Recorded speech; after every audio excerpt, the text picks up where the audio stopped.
Good night, Barbados. Tonight, just 48 hours into 2020, I've chosen to speak to you from this platform because I believe it is time for us to have a frank conversation about where we are, what we've achieved, where we have fallen short, and quite frankly, what ought to be our mission and our path as a nation. From the run-up to independence late last year to yesterday when we gathered at River Bay to launch the 2020 We Gathering, I've had the opportunity to speak to Barbadians and visitors from all backgrounds, from families reuniting to investors coming to Barbados, from families going about their business. In short, Bajans from all stations of life. Some who have emailed me, some who have stopped me, some who have caused me to have local knowledge as I went to Pot House. They're all saying the same thing. We want Barbados to work. We want Barbados to be a beacon. Friends, our collective mission and our focus in 2020 has to be on building back Barbados. The result we strive for has to be nothing less than the perfecting of brand Barbados and what it is to be a world-class nation. Not sometimes, but all the time. This country, our country, was buffeted for a decade by storms created by us, yes, sometimes, as well as by those from outside.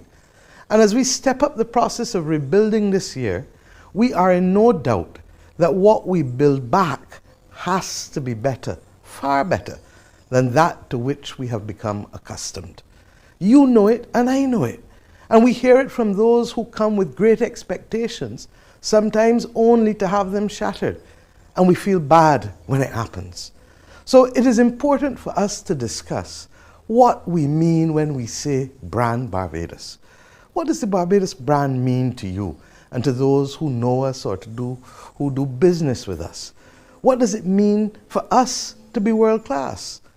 From listening to all of you, it is clear that it must mean the following things. 1, Barbados must work for all Bajans, all Caribbean people, and all visitors. In other words, for everybody. 2, Barbados must be a place where those of us living here are safe, healthy, educated, comfortable, confident, and happy. And where, my friends, opportunities are available to all, regardless of where you have come from in life. 3, the voice of Barbados regionally and internationally must stand for something good and credible. And where others disagree with us, they must still respect us. In other words, we must continue to be friends of all and satellites of none. 4, Barbados must be able to sustain itself for future generations. In other words, for those grandchildren and great-grandchildren and great-great-grandchildren who must avoid, for them, we must avoid having our country being strangled by debt or choked by pollution, whether on land or in our seas. My government, my friends, is of the view that the next 7 years of our country's life must be used to build the best Barbados together that we can build, and in so doing, to be regarded as an exemplar for others, to be regarded as one of the best places to live and to raise a family and to do business. And these are not just words that we are choosing. This is what we want the lived reality of our citizens and the people who visit this country to feel and to be able to express. For this, there must be a social compact upon which we are all agreed. The foundation for our manifesto in the last election was a document entitled A Covenant of Hope. It reflected a philosophy of the power of community at its core, a recognition that it is only when people of different classes and at different levels of influence and power respect each other and work together to achieve that which none can achieve on their own alone. These are the things that we know to be inherent in the community that we used to help us overcome all of the bad vestiges of our history. These are the things that led to what is commonly known in our communities as the share pot approach to life, where we help those today who might not have confident in the knowledge that when we don't have tomorrow, they shall too help us. So my friends, at the onset of this, the third decade of the 21st century, I want you to pause and to reflect with me, because this is the essence of our journey. This is the essence of where we must take this country, to formally reinforce what in a real sense was the best of our legacy from those who went before, who understood that resilience and prosperity were born not of an individual mission, but in the cooperative efforts of many. This philosophy will strengthen every aspect of our society and its institutions, of our economy and our ability to grow. Fundamentally, it is about us as a nation fostering trust and urging cooperation. And my friends, we can and we shall, but it requires the active participation of the majority of our citizens. In fact, it is really a redefinition of how we all view our role as citizens. And it will require us being open to change. Change how we eat, change how we work, change how we build, change how we relate to one another. It's not an overnight exercise if we really want to transform this nation and to become world class. And that is why I've set a time frame of 7 years. We might make it before. And if we do, and we work harder and faster, we can. But what we must never believe is that the winning of one race or two races will suffice. We might grow year after year for 2, 3, 4 years. But what is now needed is not that alone. What is needed is transformation for this nation, our country, to become world class. It is not sufficient for us to punch above our weight if we want to be world class. And believe you me, we are happy. We want to punch above our weight again. But that is no longer sufficient for us to secure the next 5 decades for this country. And we need to have a longer horizon if we are going to make sure that it is sustainable. But for us to do it, we must all agree that we can. And I am here tonight to tell you that I believe we can and we shall. The experience we just had in saving the Barbados dollar taught us that the hardest part of the task is agreeing to the mission. Once we agree to the mission, we can achieve it. It is against this background, therefore, today that I first wanted to address you, the people of this nation, to indicate that this is a mission upon which your government wishes to embark. But it requires the cooperation of Barbadians. It requires the participation of the social partnership. It requires the support of civil society. From the very first day of this government, I told you that we would only be successful if we all determined individually and collectively that this was a journey we would have to take together. And we made it clear that we could not expect to reap the benefits of success if we were not all prepared to carry the burden of rebuilding together.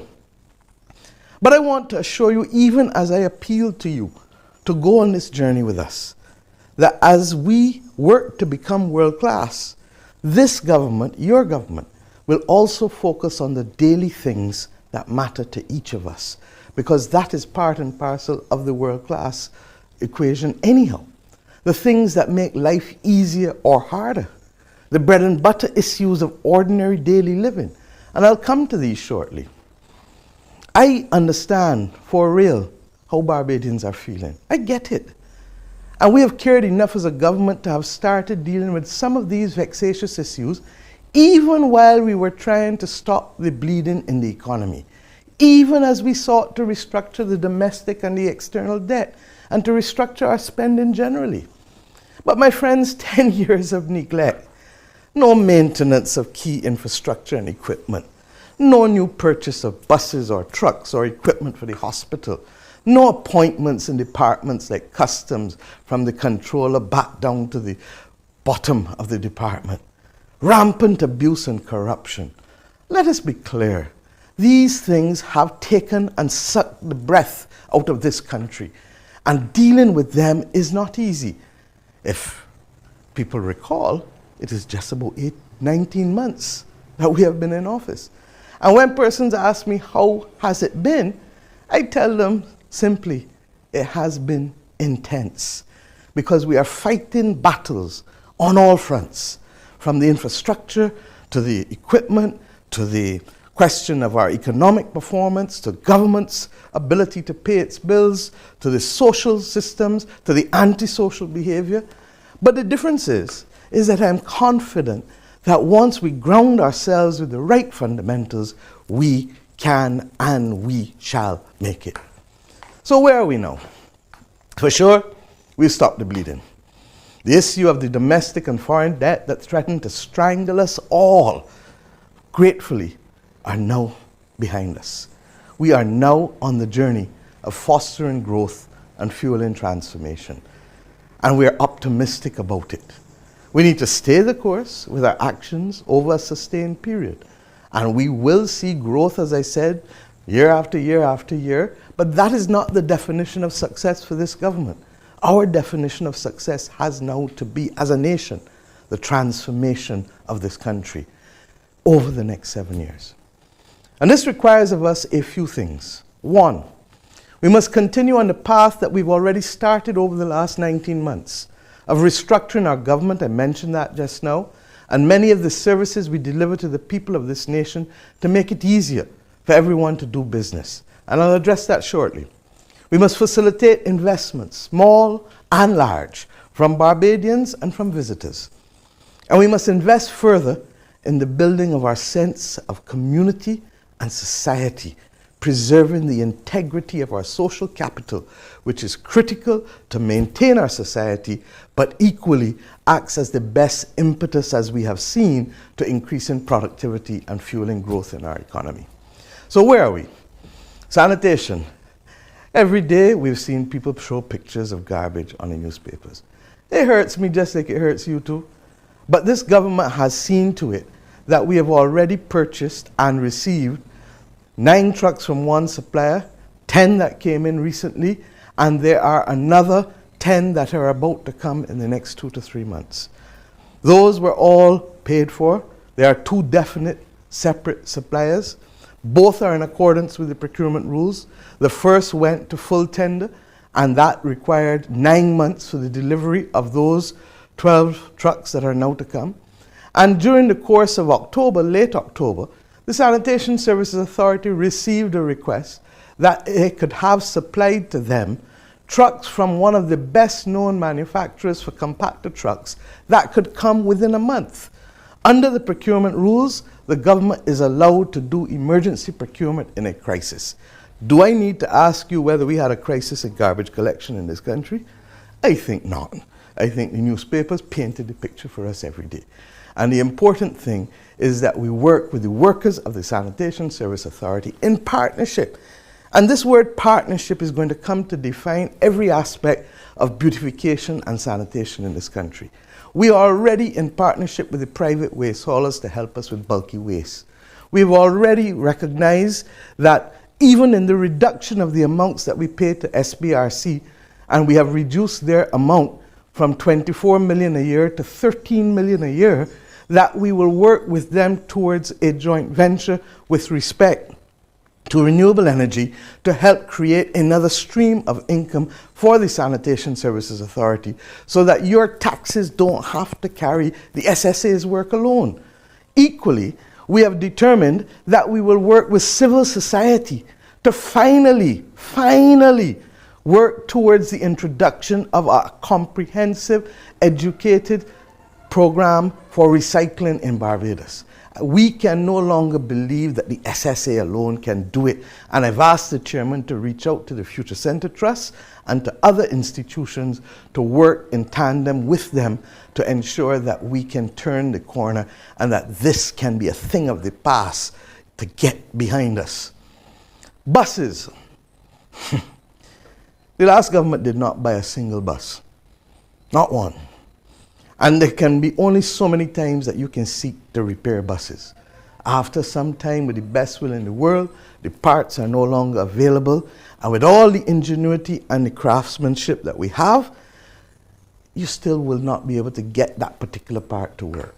So what have we done? At the same time, we recognize that the last government increased the number of licenses from 500 to 750 of privately owned public service vehicles.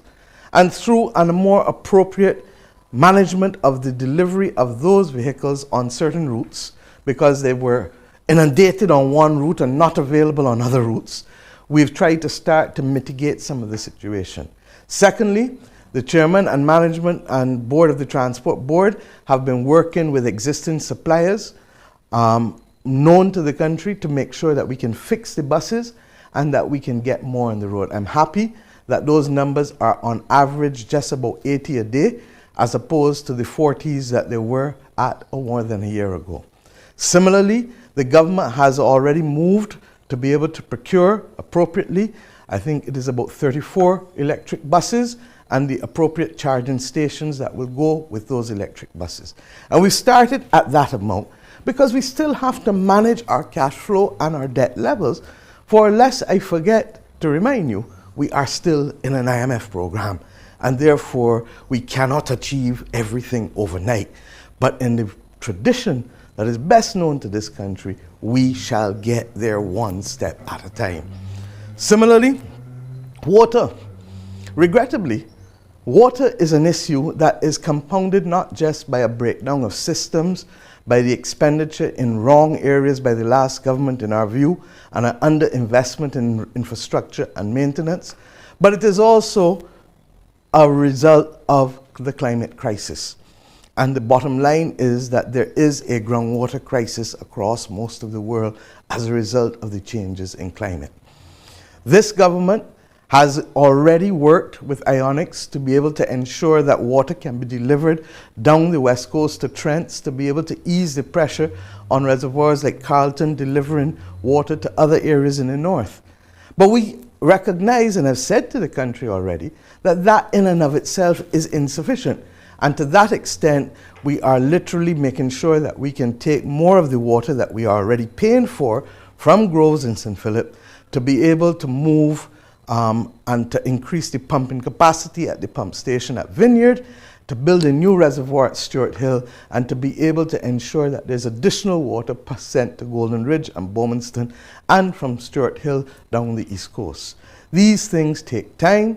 The procurement of the equipment and the procurement of the various parts that are needed are in the process. And I can assure you that this process will be a major priority for the government as we move forward.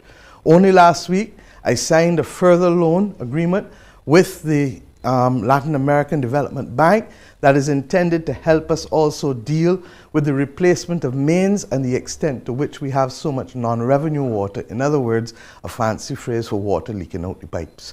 Because you can't have water leaking out the pipes at the rate at which we are having it and still be able to deliver to people, particularly with a scarcity of water in the groundwater supply.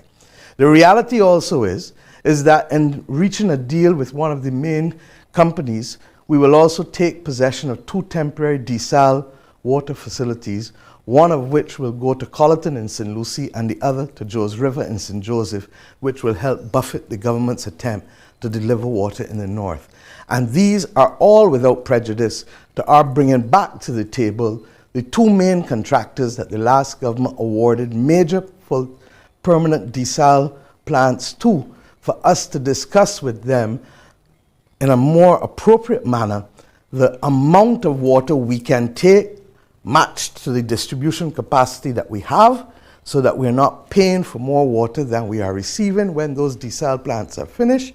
And secondly, that the price at which we will be paying ought to be revisited again. Those things will take place, those new negotiations with those existing contractors will have to take place so that we can better plan out the affairs of the Barbados Water Authority. Without prejudice to all of that, I've already indicated to the country that the water situation in this country is so tenuous that the Cabinet has taken a decision to establish a water stabilization fund by amending the Constitution of Barbados to include that water stabilization fund such that it cannot be easily removed or ignored by any future government, such that we can have a comprehensive program over the next 20 years, when my hair will be all white, 20 years, in order to be able to ensure that we can replace the mains, because when the British government put down these mains more than 100 years ago, they had an empire to pay for it. And when we put them down, all we have is a country. But we shall do it little by little by little over the course of 20 years. And that is why we have agreed that 15% of the renewable energy market should be reserved for the Barbados Water Authority to invest in either individually or through joint ventures in order to be able to replenish, or to not replenish, to capitalize that water stabilization fund which is available to the country. Electricity, well, I don't need to tell you about that. We saw the worst of it, and I hope that the worst is behind us. I'm aware that the temporary capacity that the Barbados Light and Power was renting, the first set has already come into the country, and we're moving on also to make sure that additional capacity comes in by the end of this month, and then the Clean Energy Bridge will be built by July, in addition to the renewable energy, which is now proceeding at a far quicker rate because of an appreciation of the different roles between the ministry, the Barbados Light and Power, and the private investors. The other matter, of course, that I'd like to address, because this too is a subject of lack of maintenance for the last decade, is the sixth syndrome in our public buildings and our public schools. From Parliament to the schools, we have the problems. Lack of maintenance, lack of capacity to clean on a regular basis as a result of inability to have the cash flow. And that is why restructuring the debt was so critical, to allow us to do the things to keep the wheels going. So my friends, if we don't do that, and this year already, we fixed more primary schools than has been fixed in decades in this country, and some secondary schools, but it is nowhere near enough to make up for the gap of the last 10 years.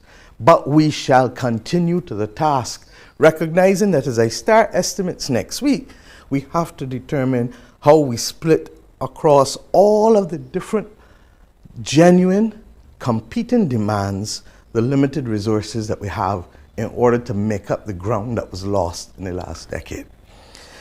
With respect to doing business and paying for services, I, like you, feel that Barbadians should not be standing in any line to carry out their business with government.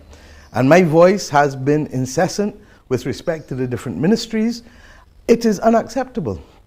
Waiting weeks for goods to clear in customs is also unacceptable. But we are clear that the deconstruction of the processes in customs and the introduction of the new systems requires everybody to be trained in order to get the maximum efficiency out of the system. And sometimes we rush to judgment, or we rush to action without recognizing that we need to read and prepare and train. We want Barbadians to be able to use and pay for services online. And whether it is immigration, or whether it is, as we now see at the airport when people come in, we want to be able to do that online. Similarly, we want to be able to use the credit cards that we had, and to be able to ensure that in using those credit cards and debit cards, that people can pay for other services, be it car licenses, be it liquor licenses, whatever it is. But as I said to you in the budget of last year, these things take time, and over the course of the 2 years, we will ensure that we get there. I am told that we are already in a position to receive land taxes and certain other fees online with the launch of Easy Pay a few months ago. Similarly, we had to make sure that we can protect your sensitive personal data, because nobody wants, when their data goes online, for it to be accessible by anybody.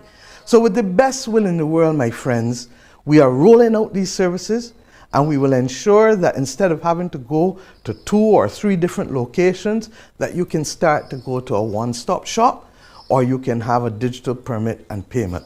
In the first half of this year, we want to see the services expand to the police certificates of character. And we expect that you will be in a position to be able to access those certificates of character in good time, instead of having to wait for 6 weeks when you get a job offer to get a certificate of character, only to find that the job then is gone when you go to present the certificate. Similarly, corporate affairs is in the process of deep reform.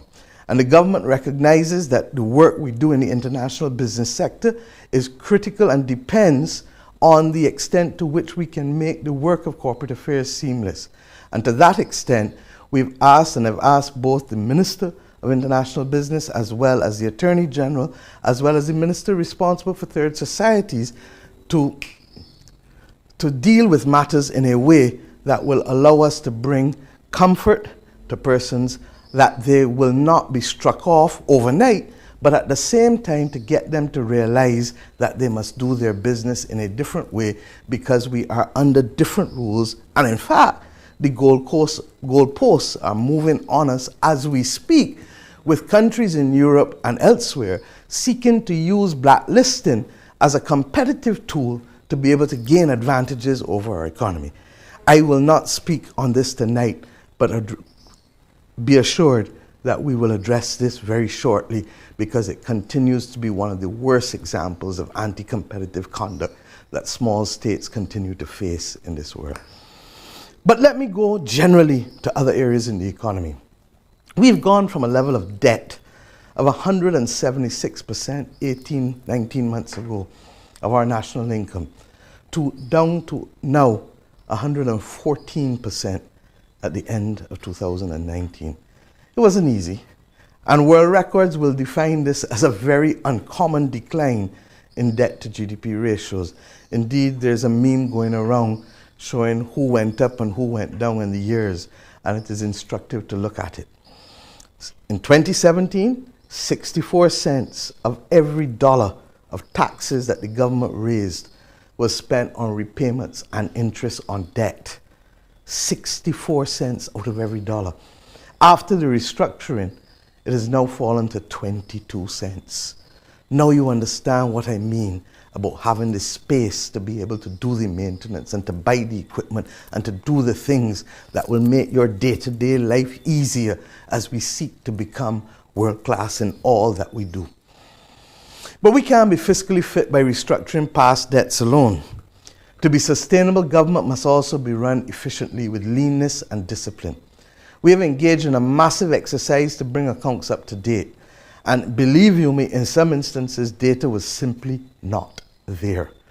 We have applied an iron fist to greed and corruptible speed through the new Financial Management Act that Parliament passed in 2019. We have renegotiated oppressive contracts across governments, across many state-owned enterprises. This and other efficiencies have allowed our state-owned enterprises transfers to drop substantially in 2019. And it has enabled us, my friends, all of these things, to turn what was previously a government fiscal deficit that we inherited of 4.2% in 2017 to a primary fiscal surplus of 3.5% in 2019. And we are on our way towards trying to reach 6% at the end of March of this year.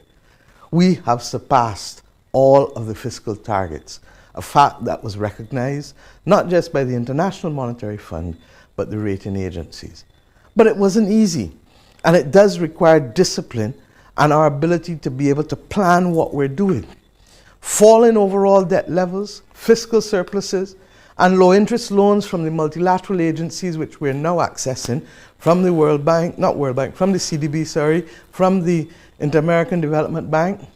These things have allowed us to be able to ensure that our reserves have risen to a high of $1.478 billion, which is over 16 weeks of import, from the low of just over 400 million when we took over the government. I want to repeat myself that the gross international reserves as of the 31st of December, day before yesterday, was $1,478.5 million from the 440 odd million that we inherited 19 months ago. This is why Standard & Poor's raised our external credit rating by 6 notches last month, halfway back up to our being able to get back to investment grade. And my friends, we can and shall get there. And we will get there as we did under previous Barbados Labour Party governments. Step by step, we may hear cowardly explanations, just as we've heard before. But I pity those who only have such straws to cling to. Every Barbadian recognizes that passing a level on the way down is not the same thing as passing it on the way up. And we will pass many signs that we've seen before. But this time, the question is, are we heading in the right direction with the arrow pointed in that right direction? But we cannot save the dollar and restore fiscal credibility without some costs. If we could, it would always be done and not delayed, and delayed until it was almost too late to save our honor. We know it. What we can do, and will always do, is make the adjustment as fair as possible. And that is the hallmark of this administration. We will make the tough decisions that are necessary, but I promise you we will always make them fairly. We have shifted the frontiers of what is considered normal in other countries through our unique Barbadian values of unity, partnership, and solidarity. To soften the tightening of the fiscal belt, we've prioritized transfers to vulnerable people, such as the non-contributory pensions. When I said, watch me, that's what we did. We've cut income taxes for those on lower incomes, and most people will see those cuts kick in again from January of this year.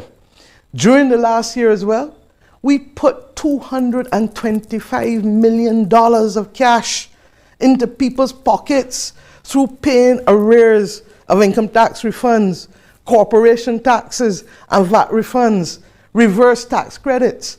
And as if that were not enough, we also put $77.8 million in cash for CLICO payments and over $200 million in bonds, $300 million in bonds for CLICO. We enter this new year with optimism that the seeds we have sowed will bear fruit, with a number of projects having gone through the regulatory process, and many are at a very advanced stage and are ready to go forward this year. And I am by no means speaking to all of the projects, as you will hear a number of them that I have not included, including the one that is on the front page of the paper, which, like you, I am reading for the first time. These include, my friends, the Royalton project at Discovery Bay that will see 230 rooms, and they're due to start construction once we complete the regulatory processes by May of this year. It also includes the construction of a new hotel on the Caribbean site, Indigo, and they too are in the final stages of their regulatory process, and that is for 171 rooms. As is the case of Port Ferdinand, which will be expanding with hotel rooms now, 74 additional rooms to the condominiums that they have. The Sandals Royal expansion will be adding a further 66 rooms, and this is at the Sandals in Christchurch. The Hyatt is in the last stages of their public communication and town hall meetings, and that is intended for just under 400 rooms and 40 suites. Chefette will be building a new ice cream manufacturing plant and a meat packaging plant in Lears, and I'm due to do the groundbreaking for that within a matter of weeks. The paving of Grantley Adams International Airport, where $49 million is being spent to repave our runways, which is absolutely critical for our airport. The construction of 100 new stalls, vending stalls, at the Fairchild Street Market, because the conditions under which we have made our vendors live for the last 2 decades there are nothing short of woeful, and it is this government's intention to be able not only to make them better, but to make that location an area where all Barbadians and visitors will want to congregate, rather than us having to see them operate in the way in which they have for the last few decades. The Temple Yard improvements also have started with the installation of water and electricity, and we are now working with them to improve the entrance and the other conditions of there. And then, of course, there is the establishment of the Golden Square Freedom Park, which will see the demolition of the National Insurance Building as well as the old fire station building. This Golden Square Freedom Park must forever stand as a monument to our freedom and independence as a modern democracy. I ask Barbadians all over, where is Golden Square?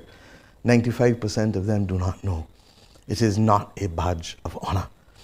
This country cannot have the 1937 riots coming out of Golden Square, a national hero in the form of the Right Excellent Clement Payne having a bus in Golden Square, and 95% of Barbadians do not even know where it is. As a result of government stated policy, the Barbados Tourism Investment Inc. requested quotations under Rule 232 from 7 companies and received responses from 1. It turned out that that response from Vision Development Inc. also involved a number of other local companies: C.O. Williams Construction, Shelbury Construction, Crane and Equipment, Rental Equipment, LT Trucking, Verking Trucking, Tipper Trucking, Brock Incorporated out of Wisconsin, and Interstate Sawing and Demolition, who specialize in deconstruction and selective demolition. Now, why is she talking all them things? Why? Because the NIS building and the fire station are going to be demolished using a combination of robotic equipment, labor cranes, and excavators. The first 3 levels will be done with robotic equipment and cranes, and then the lower levels with excavators with trucks carting away materials to the dumps. We are taking the time to work with all of the vendors in the surrounding areas and users to limit the disruption. But my friends, in the projects I just announced, I didn't tell you about the Pierhead project for which there's an application already for outline permission. I didn't tell you about the one for Carlisle House for which there's likely also to be an application for construction there. I didn't tell you about the Treasury building. But I tell you that in doing these things, we are going to have disruption in Bridgetown, my friends, for the next few years. Because the only way the buildings can be built is by us literally doing what has to be done to take down and to build back. The one thing you can be assured of is that this government cares and that this government will listen to you.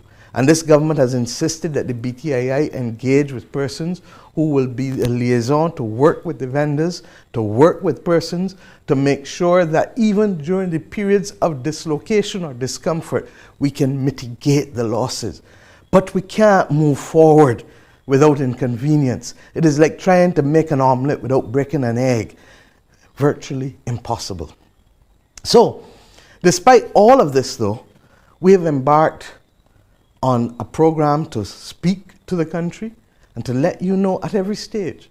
But among us, there are still some people who are embarked on a campaign of propaganda laced with comments about building a society or comments glibly put across WhatsApp and social media.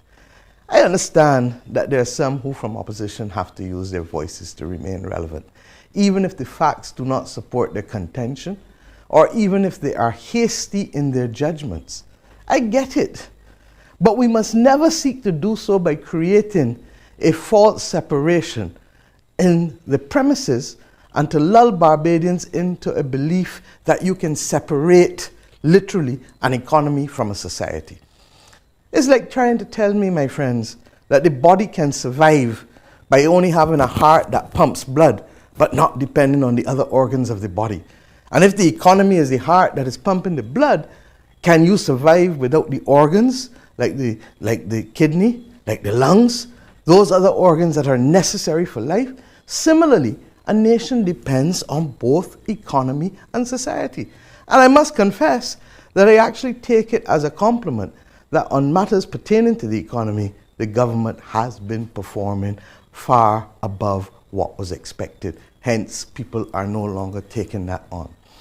But even at this stage, after all the pain people have caused us, then I'm telling you that for them to remain unwilling to concede that many of the social challenges we are grappling with today are as a direct result of their failure to maintain an economy that was healthy and robust enough to cause us not to have to pay out 64 cents in every dollar to debt, then we will have to ask them whether they have completely divorced themselves from reality. So, transformation is what we're about. And we do so recognizing fully that the two go hand in hand, economy and society, and that the many broken aspects of our society will never be adequately repaired and built on if the necessary fiscal infrastructure is not developed simultaneously. For us in this new Barbadian family, transformation and growth are twins that will be nurtured therefore together. And only then will we be able to achieve the better brand Barbados that we see. But we don't live in this world on our own, and we can't achieve our goals if we fail to recognize the connection between what we do, how we are viewed and treated to by the rest of the world, and quite frankly, how we treat ourselves to world issues. And we'll come to that. But in order for us to get to that point, I want us to recognize that we have some challenges that we have to face. We have a problem in this country with chronic non-communicable diseases. I've spoken about it over and over. And I need Barbadians to take control of their own health and wellness as we go forward.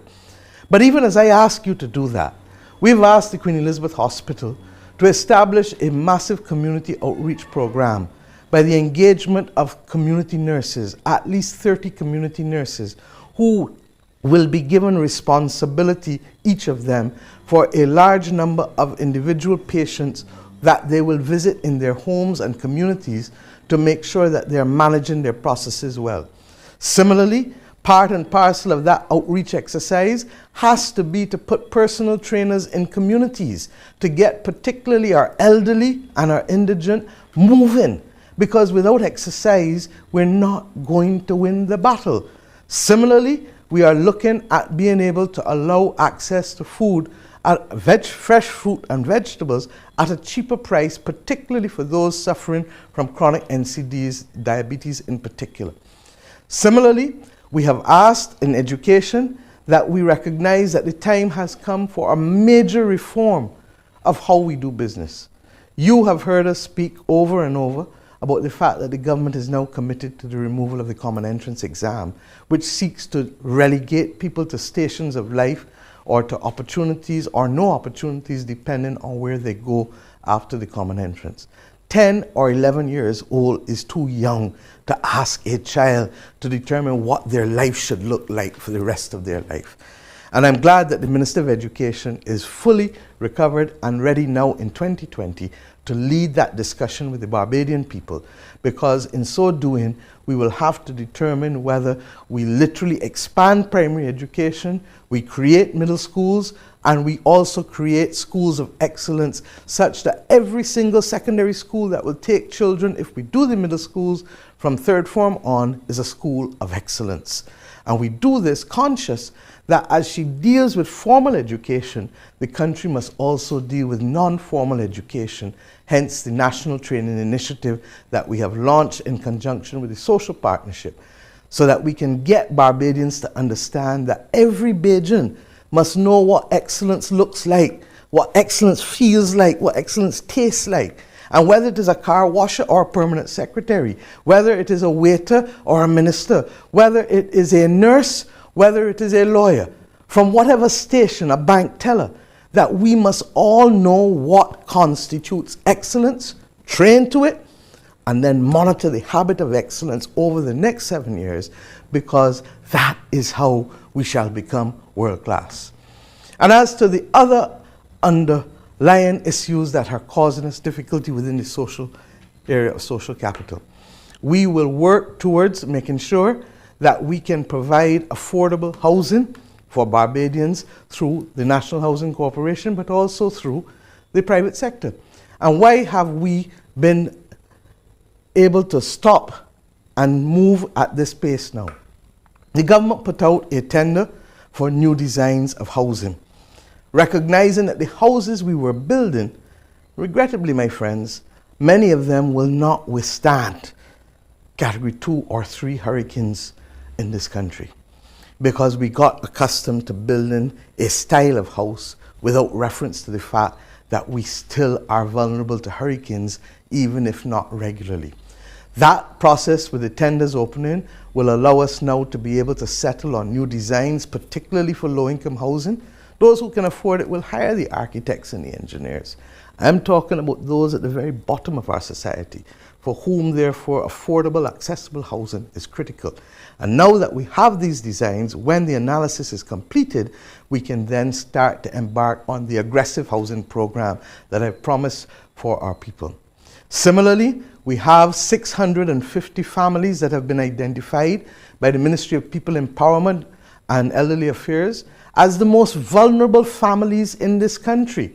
Yesterday at River Bay, I reminded the country that it takes a village to raise a child, but it takes a nation to save a family.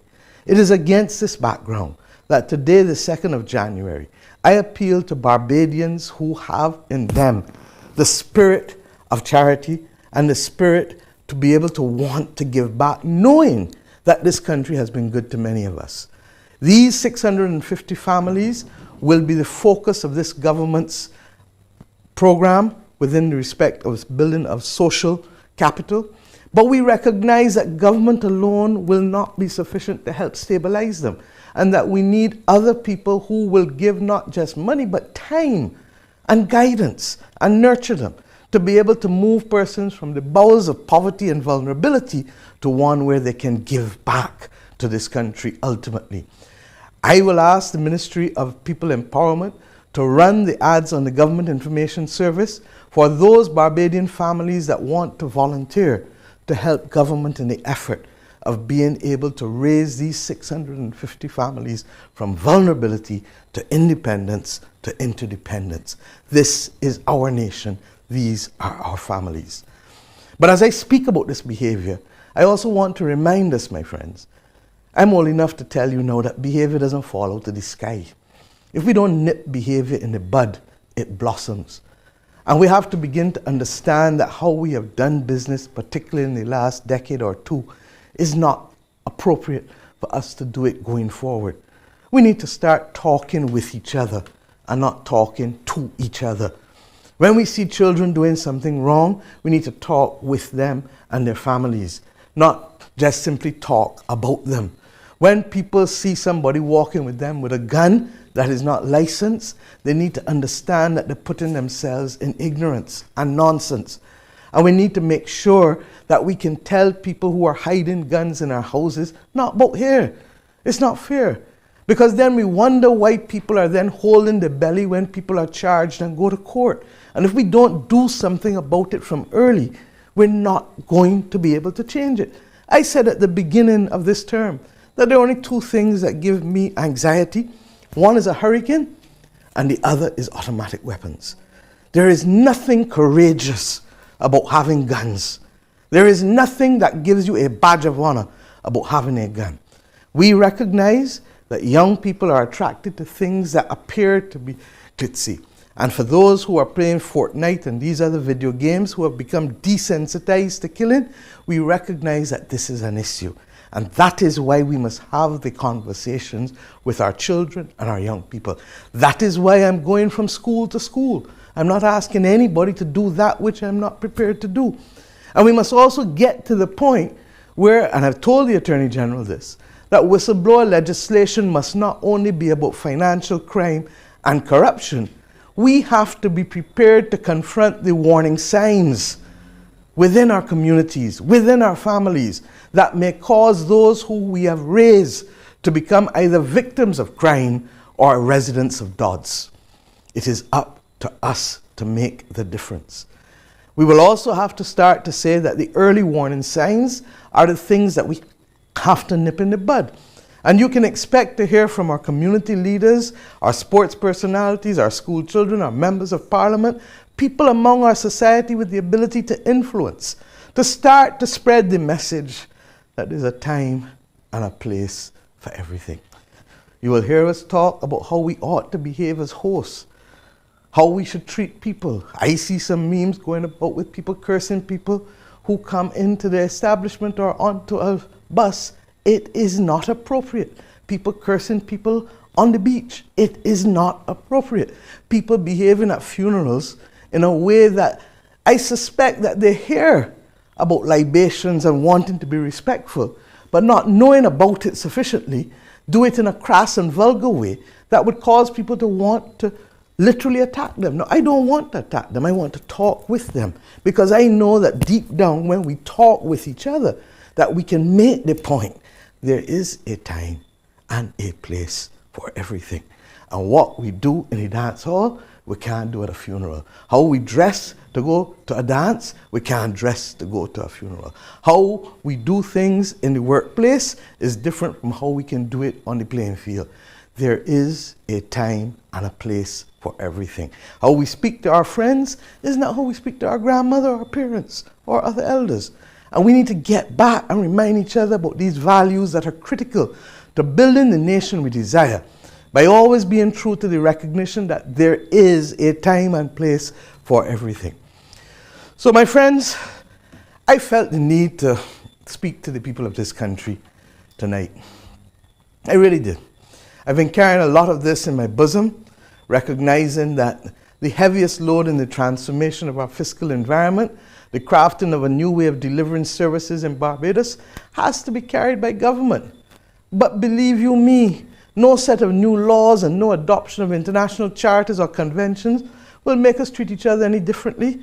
And those who visit with us must understand that we will treat each other as well as them with respect and with dignity. And this will only come from an inner determination and a commitment to personal change from all of us. I want, as we go forward, for you to recognize that this is going to be a busy year for us. In this year, we are going to be hosting a number of people. We start with our families. We start with our families from within Barbados coming back to parishes and from outside of Barbados coming to the country. We will also literally be hosting a number of major conferences this year. The UNCTAD conference makes us, UNCTAD 15, Barbados will become the smallest country ever in the world to host the United Nations Conference for Trade and Development from the 19th to the 23rd of October. And before that, there will be a series of fora, of civil society fora and different fora for young people, for creatives, for commodities that will allow people from different backgrounds to participate in discussion before we get to the ministerial component of it. Similarly, it finishes the day before the United Nations turns 75 years formally. And we will therefore have the nations of the world with us on that occasion as the United Nations celebrates its 75th anniversary. For the first 6 months of this year, I also have the responsibility as Prime Minister of Barbados to be the chair of CARICOM. And that surely will add additional responsibilities to us, but we are equal to the task. And one of those things that we shall do in hosting the conference in February here, that we will be able to try to make tangible progress on key things that matter to Caribbean people. And at the same time, work to establish the first ever summit of the Africa Union and CARICOM in June of this year on our way to the Commonwealth Heads of Government meeting. There will also be meetings, pre-meetings before the Inter-American Development Bank Board and a number of other ministerial meetings. In sum, what am I really saying? That in a very real sense, the international world believes that Barbados is on its way back. It is up to us now to make that belief real and credible, because a brand is only as good as it is real and credible. And we know what it is to have examples of excellence among us. We know what it is to have persons like Sir Garfield Sobers, regarded as the greatest of all time, or Rihanna, who has now shown that she is capable of building an empire from music to fashion that is second to none globally and is commanding the respect of all others, not just because of the money-earning capacity, but also of the ethics and the inclusiveness that she has brought to the business which she leads going forward. Can we now ensure that more Barbadians are known globally? That is why we have chosen the very simple tag, Global Citizens, Barbadian Roots. Because that's really what we're trying to do at the end of the day. And I've tried always to keep the message simple. We want by 2030 to be a fossil fuel free nation and to be at best and carbon neutral at worst. We want by 2030 to make sure that all young Barbadians under the age of 18 are bilingual, can speak a different language so they can go out and get by, can swim, are exposed to a sport, are exposed to a cultural discipline, and ultimately know the rudiments of entrepreneurship. These simple things allow us to be able to make sure that they will take care of us. But the government also has a duty to lead you and to point the direction as to what can make us world class, what can make us stand above the rest. And that's why even in the project of more than 1,166,000, the planting of more than 1 million trees and plants in this next year is something that we say can't defy us, that we can make it. Those who say it can't be done, we say it can. And that we should never believe that fiscal difficulty should cause us to commit environmental suicide as a climate, and as a country and as a global environment. Why? Because we know that the planting of trees helps with what we have to do to reverse the climate crisis. It is the reason why, even with difficult fiscal situations, we have made sure that we can open the Winston Scott Polyclinic 24 hours as an alternative source of emergency medical care, or that we followed the science with putting medicinal cannabis on the national drug formulary, recognizing that for people who suffer from epilepsy or different other neuro conditions, Parkinson's, etc., that this makes a real difference to the quality of their life. We will tell you, my friends, that it is all capable of us achieving it. But in becoming global citizens, we have to make sure that what we offer recommends itself for further people to want to buy, to share, or to come and see.